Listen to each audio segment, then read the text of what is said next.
Bonjour, ici Richard de Bessonnet pour Francophonie Amérique.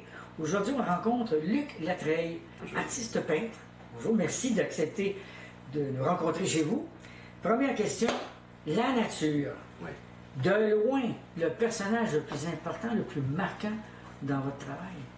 Oui, ben pour moi, la nature, c'est vraiment une essence vivante, une énergie qui est pure. Et j'aime aller me promener en nature, surtout prendre un arbre, caresser un arbre, tenir un arbre dans mes bras, ressentir l'arbre. Et puis j'ai l'impression de ne pas être seul, mais je suis seul pareil avec la nature. À part les arbres, Oui. il y a d'autres choses dans la nature qui vous touchent? Oui, les animaux, disons par exemple le héron, le grand héron qui est souvent dans nos rivières, nous à Saint-Eustache. Pour moi, c'est un animal qui représente beaucoup la résilience.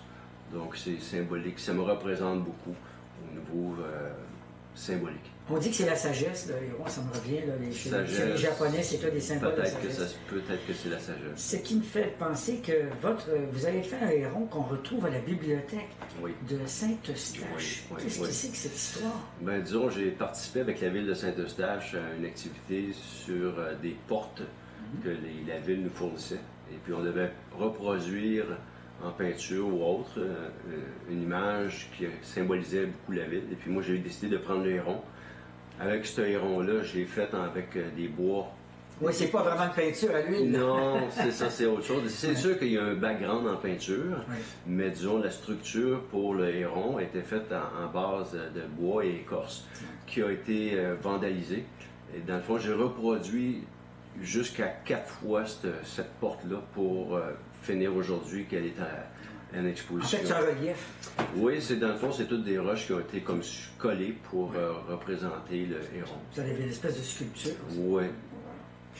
Je pense qu'une partie de l'année, vous travaillez plus la saison estivale, on peut voir ça largement comme ça. Au niveau estival, disons, sur de la température, c'est sûr que je joue beaucoup parce que moi, j'aime peindre à l'extérieur. Donc, la plupart du temps, quand le printemps arrive, ben là, c'est sûr, on a des beaux verts limes, on a des belles couleurs.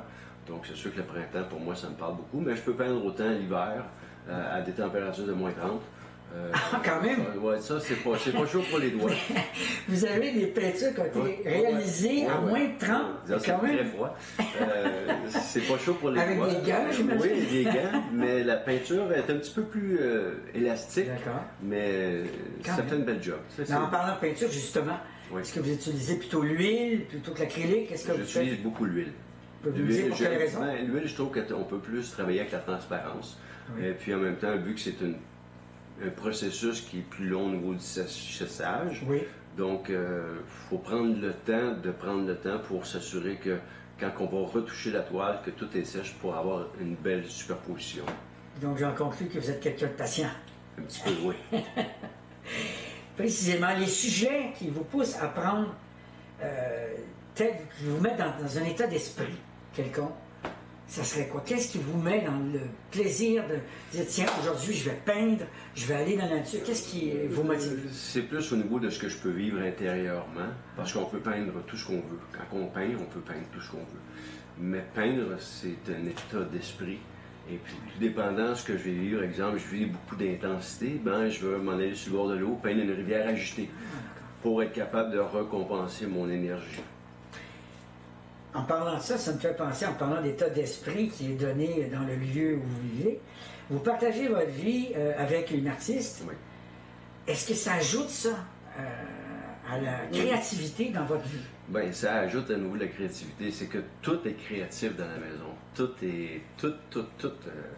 Il n'y a rien qui n'est pas essence créative. Donc, c'est sûr que tout ce que je regarde alentour de moi va stimuler mon œil. Et puis, c'est sûr que toute cette stimulation-là peut m'emmener à vivre quelque chose d'intéressant. Votre compagne de vie est là derrière la caméra en ce moment, qui nous regarde. Alors, elle nous encourage. Cela étant dit, à l'occasion, vous avez peint des portraits. Ça, j'ai oublié de vous en parler, mais je voulais en revenir. Mais le portrait, c'est pas généralement ce que vous faites. Non. Mais il y a une grande exception ici derrière moi. Est-ce qu'on peut en parler, s'il vous plaît? J'avais peint Isabelle Boulay. Oui. Isabelle, disons, je vivais des choses, comme je disais, je peins avec ce que je vis. Et puis je vivais des choses assez difficiles dans mon temps. Et puis ce que j'ai fait, c'est que j'ai demandé Ben, premièrement, je ne savais pas qui était l'artiste, j'entendais des chansons. Et puis j'ai su que c'était Isabelle Boulay. Donc j'ai rentré en contact avec la maison de production. Et puis je leur ai demandé l'autorisation de faire une toile de elle, premièrement. Et puis je leur ai demandé voir si c'était possible qu'ils m'envoient une image, quelque chose pour m'aider à mon projet. Et puis eux, ce qu'ils ont fait, c'est qu'ils m'ont envoyé 2 CD pour que je puisse écouter sa musique, plus un portfolio que je puisse choisir une image. Et puis à partir de là, ben, je me suis... Ils m'ont gâté, hein? Oui, ils m'ont gâté, oui. Formidable. Est-ce que vous avez pu la rencontrer à un moment donné? Oui, ben, je l'ai rencontrée, disons, j'avais demandé que la toile soit autographiée, authentifiée par Isabelle. Et puis par la suite, je leur ai demandé voir si c'était possible de me faire prendre une photo avec Isabelle. Donc, ils m'ont envoyé des billets. Et puis j'ai été la voir en spectacle. Durant un de ces spectacles, dans le fond, j'ai profité de l'occasion pour avoir une photo de elle et la peinture. Est-ce que vous avez pu échanger un petit peu? Très léger. Très léger, oui. Parce qu'évidemment, ces gens-là sont entourés, il y a beaucoup de monde. Il y a beaucoup de monde, oui. Beaucoup de choses.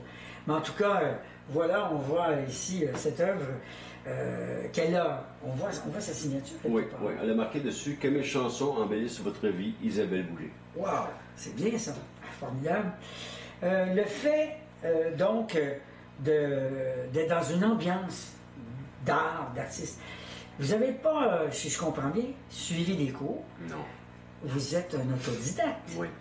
Et vous avez voulu mettre dans votre vie l'art. Oui.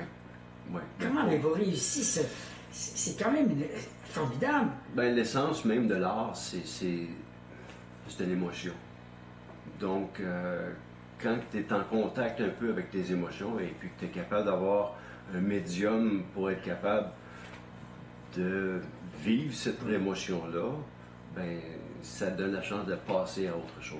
Tu n'as pas besoin de dire, moi j'ai fait le conservatoire ou je sais pas quoi. Non, j'ai pas passé par là. Il y a des gens qui ont eu la chance, peut-être, de passer par là. Moi, j'ai pas eu la chance de faire ces études-là. J'ai embarqué tout simplement, comme on dit, sur le terrain. Et puis, j'ai dit, moi, je veux peindre, donc je peins. Et puis, j'ai dit à mon pinceau, je veux que tu peignes ça, et puis c'est ce qui s'est produit. Vous parlez avec votre pinceau? Oui. Elle est bonne, celle-là. Alors, écoutez, moi, en terminant, je voudrais vous demander, je sais que je vous ai dérangé en arrivant tout à l'heure, vous étiez en train de faire une esquisse dans votre cahier d'esquisse. Je vais vous laisser là-dessus. Et puis, je vous remercie d'avoir accepté cette rencontre. Merci à vous. J'espère que les gens vont vous découvrir. Vous avez un site sur Facebook, on peut vous retrouver sur Facebook. Et les gens peuvent trouver des informations à votre page sur cette vidéo. Merci encore, Luc Latreille. Merci à vous. Bonne fin de journée. Merci.